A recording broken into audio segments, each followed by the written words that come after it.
Subscribe करें हमारे YouTube channel VIP reader को और घंटी वाला बटन जरूर दबाएं ताकि आपको लेटेस्ट अपडेट मिलता रहे। नमस्कार मित्रों, ऋग्वेद, यजुर्वेद और सामवेद को पढ़ने के बाद आज की इस वीडियो में हम अथर्ववेद के बारे में पढ़ेंगे। आइए तो अथर्ववेद को पढ़ते हैं। अथर्ववेद का नाम, सबसे पहले ये जानते हैं कि नाम इस वेद का कैसे पड़ा। तो नाम ऋषियों के नाम पर पड़ा है। कौन कौन से ऋषि? अथर्वा व अंगिरस। अथर्वा या अंगिरस ऋषियों के नाम पर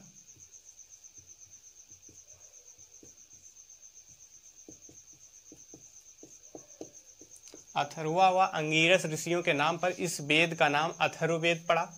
इस वेद के कुछ अन्य नाम भी हैं, उनको देख लेते हैं।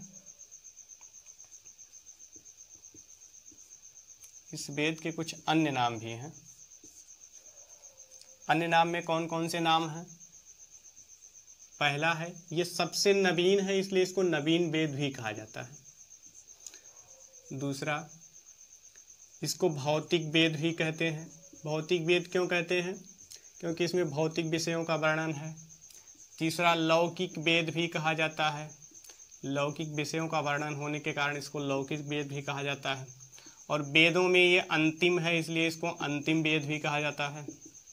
ये चौथा नंबर है इसका, अंतिम है इसलिए इसको अंतिम वेद भी कहा जाता है। इसको ब्रह्म वेद भी कहते हैं। तो ये पांचों नाम पूछे गए हैं परीक्षा में और पूछे जाते हैं, महत्वपूर्ण हैं, आप लोग इसको याद रखेंगे।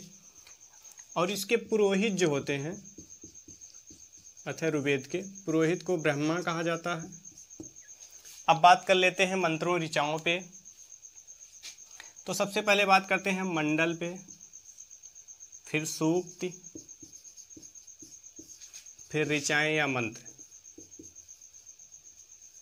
ऋचाएं या मंत्र। तो इसमें कुल 20 मंडल हैं। अथर्ववेद में कुल 20 मंडल हैं। 731 सूक्तियां हैं। हमने आपको बताया था कि एक सूक्ति में कम से कम 3, अधिक से अधिक 100 ऋचाएं या मंत्र होते हैं। कुल मिलाकर इसमें 6000 मंत्र हैं। तो ये बात हो गई मंडल, सूक्ति एवं ऋचाओं पर। अब हम इसमें जो सबसे महत्वपूर्ण बात है इस वेद से संबंधित, कि इस वेद में किस किस चीज का उल्लेख मिलता है, उसको हम देखेंगे। पहला देखते हैं, इसमें मगध तथा अंग, मगध तथा अंग महाजनपद जो थे उनको निम्न कहा गया है। उनको निम्न कहा गया है। एवं कुरु तथा पांचाल महाजनपद को उच्च कहा गया है। ये चीज याद रखेंगे। इसमें मगध तथा अंग महाजनपद को निम्न महाजनपद, कुरु तथा पांचाल महाजनपद को उच्च महाजनपद कहा गया है। दूसरी बात, दूसरा फैक्ट देखते हैं कि इस वेद में बिहार के वैशाली नामक स्थान का वर्णन मिलता है। वैशाली नामक स्थान का वर्णन मिलता है। तीसरी बात देखते हैं कि इस वेद में प्रजापति, जो राजा प्रजापति थे, उनकी 2 बेटियां या 2 पुत्रियां, जिनका नाम सभा एवं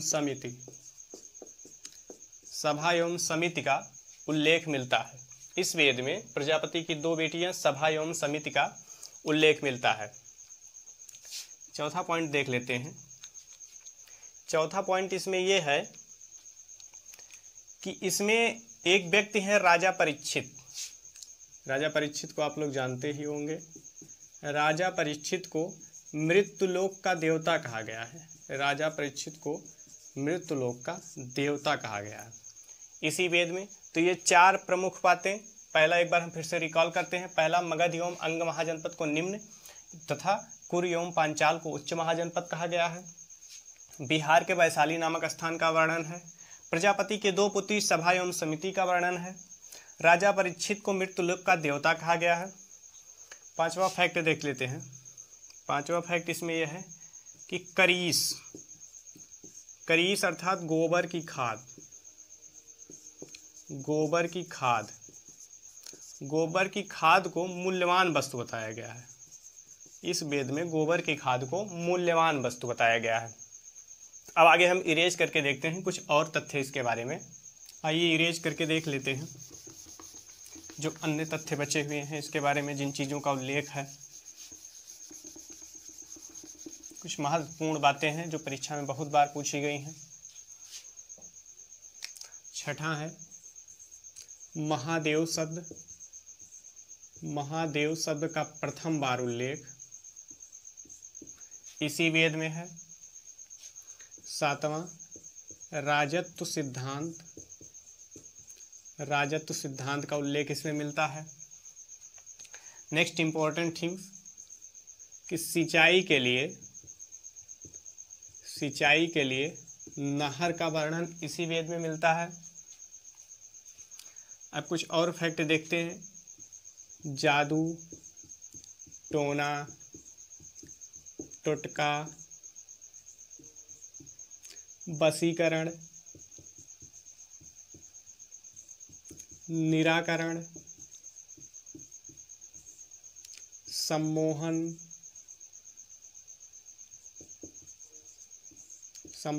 इत्यादि विषयों का वर्णन है।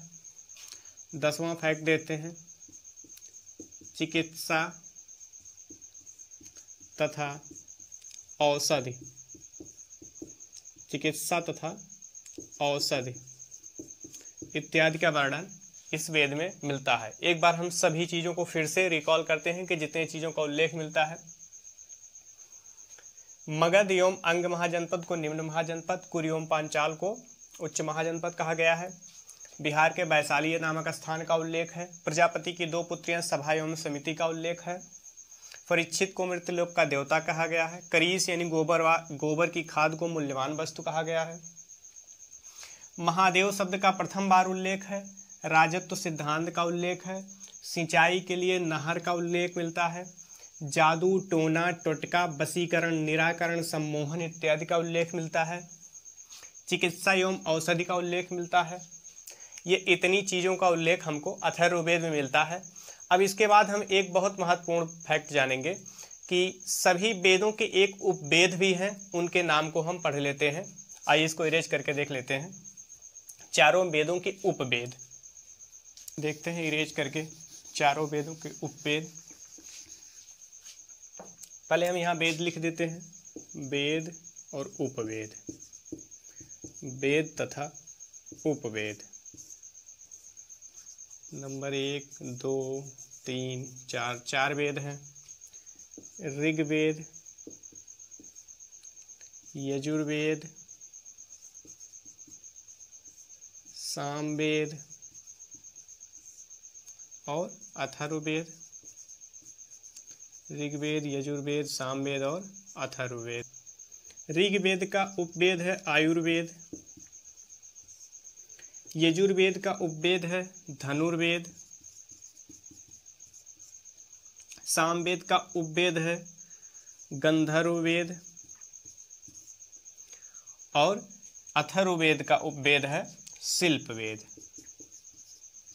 शिल्पवेद। तो इस तरीके से एक बार हम फिर से रिकॉल करते हैं। ऋग्वेद का उपवेद आयुर्वेद, यजुर्वेद का उपवेद धनुर्वेद, सामवेद का उपवेद गंधर्ववेद और अथर्ववेद का उपवेद शिल्पवेद। तो वेद आज यहीं पे ख़त्म होता है। इसके बाद हम अरण्य ग्रंथ और ब्राह्मण ग्रंथ को देखेंगे। तो वीडियो अच्छा लगा हो तो लाइक करें, शेयर करें, चैनल को सब्सक्राइब करें। वीडियो देखने के लिए आप सभी का धन्यवाद।